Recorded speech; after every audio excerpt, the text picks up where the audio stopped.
Wait a minute, you don't listen to Taylor Swift? No. Girl, I am like whiter than you. They sold us dreams. They sold us glamour. But what they didn't sell us was the truth. In Hollywood's golden age, your skin color wasn't just a feature, it was a destiny. Entire careers were built on the illusion of whiteness.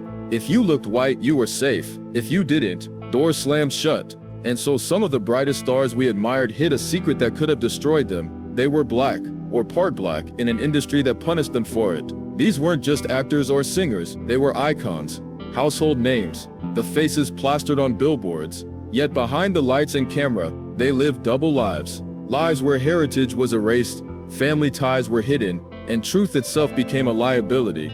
Tonight, we're uncovering those hidden stories. The stars who looked white but weren't. The ones who had to bury their blackness just to shine.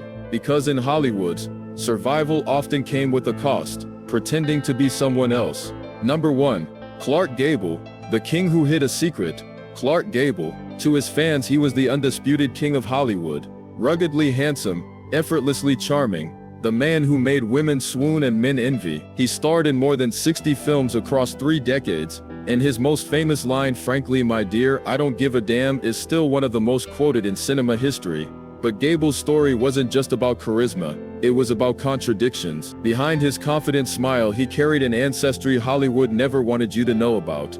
Gable was part black and part Native American. In an era obsessed with racial purity, that was the kind of truth that could have ended his career before it started. Studios wanted him marketable, clean, all-American, so they buried it. Biographers downplayed it, publicists erased it. On screen, he became the ultimate white leading man.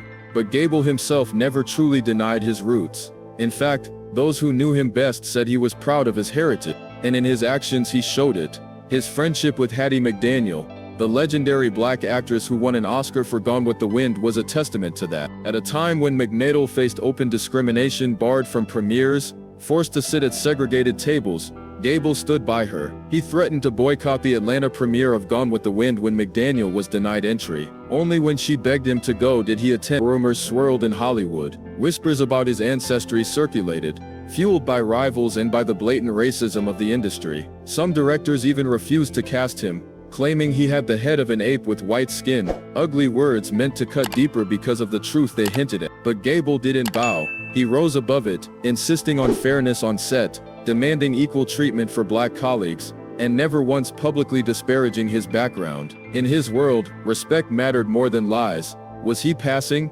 In a way, yeah. He let the studios market him as the white king of Hollywood, but he also never fully abandoned his truth. He navigated a dangerous line, one where acknowledging his blackness openly might have ended his career, but erasing it completely meant betraying himself. Clark Gable lived as Hollywood's king, but the real story, the one hidden between scripts and headlines, is that he was also a man whose roots defied the very system he conquered.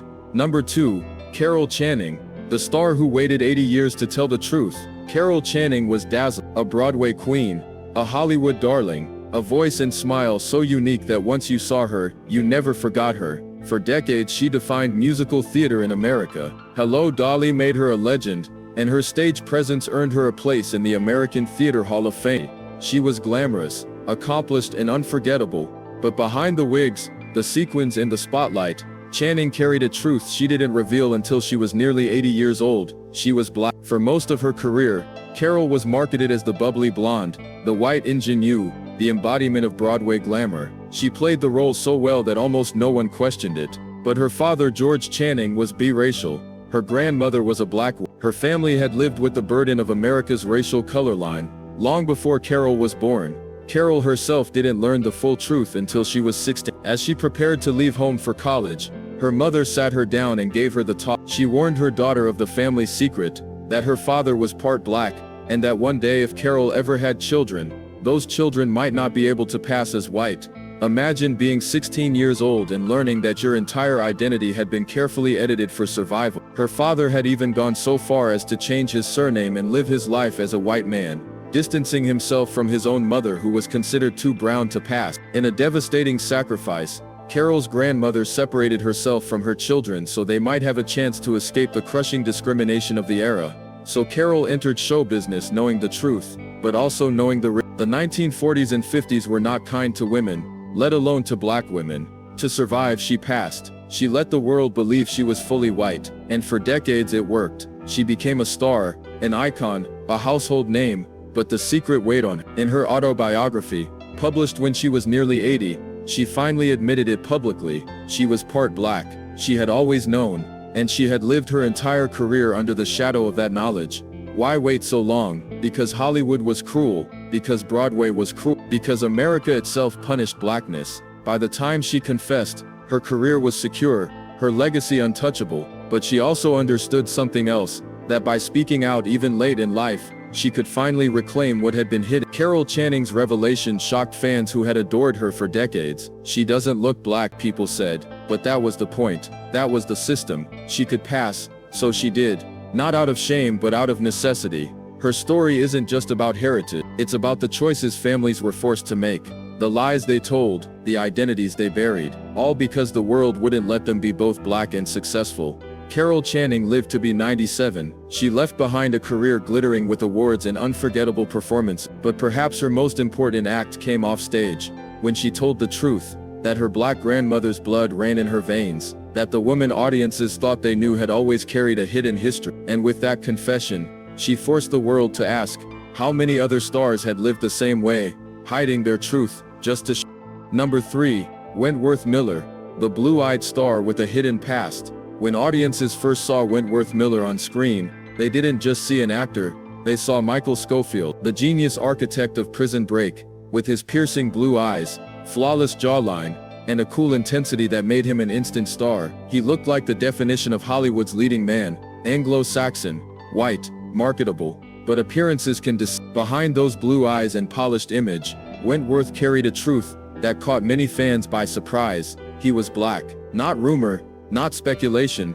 fact. His father, Wentworth Earl Miller II, is of African American, Jamaican, and English descent. His mother, Joy Marie, is white, with roots in Russia, France, the Netherlands, Syria, and Lebanon. His heritage is a mosaic of cultures and identities, but Hollywood rarely celebrates complexity. For most of his career, Wentworth was slotted into roles that erased his blackness. His pale complexion, straight hair and European features meant he was typecast as white, and yet inside, Wentworth was wrestling with a different reality. Growing up, he often felt disconnected, not black enough for some, not white enough for others. He has spoken openly about the alienation of being biracial in a world obsessed with labels. It wasn't just society, it was Hollywood too. Producers, casting directors and executives rarely allowed him to embody his black identity on screen. To fans, the revelation of his heritage was shocking. Wentworth Miller, black? No way, many said, but that reaction itself reveals the problem, that the world still believes blackness must look a certain way, fit a certain stereotype. What made Wentworth's story even more profound is how he later used his platform. In 2013, he came out as gay in a powerful letter refusing to attend a Russian film festival due to the country's anti-LGBTQ laws. It wasn't just a personal revelation, it was an act of defiance. For years he had hidden parts of himself to survive in Hollywood, his sexuality, his heritage, his struggles with mental health. By revealing the truth, he turned his personal pain into power. I've struggled with depression since childhood. But telling the truth is the first step toward healing. For Wentworth Miller, the secret wasn't just about being black in an industry that whitewashed him. It was about all the ways Hollywood demands silence from its stars. Silence about race, silence about sexuality, silence about pain. He broke that silence, and in doing so he became something more than Michael Scofield. He became a symbol of resilience, of honesty, and of what it means to embrace every part of who you are, even when the world tells you not to. Wentworth's story forces us to see blackness different, to understand that it doesn't come in one shade or one look, and that sometimes the most surprising truths hide in plain sight, even in the blue eyes of a man who looked, to the world, like the perfect white leading man. Number 4. Rashida Jones, the Hollywood darling with a hidden dual identity. Rashida Jones is Hollywood royalty.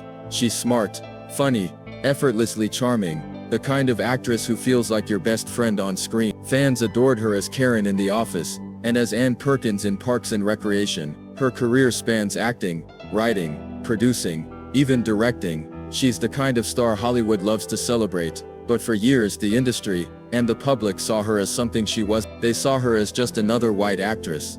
In truth, Rashida Jones is the daughter of one of the most influential black men in music history, Quincy Jones. Her father, a legendary music producer, has roots in Africa, specifically Cameroon. Her mother, Peggy Lipton, was a Jewish actress best known for the Mod Squad. Together they raised Rashida in a home filled with culture, history, and contradiction.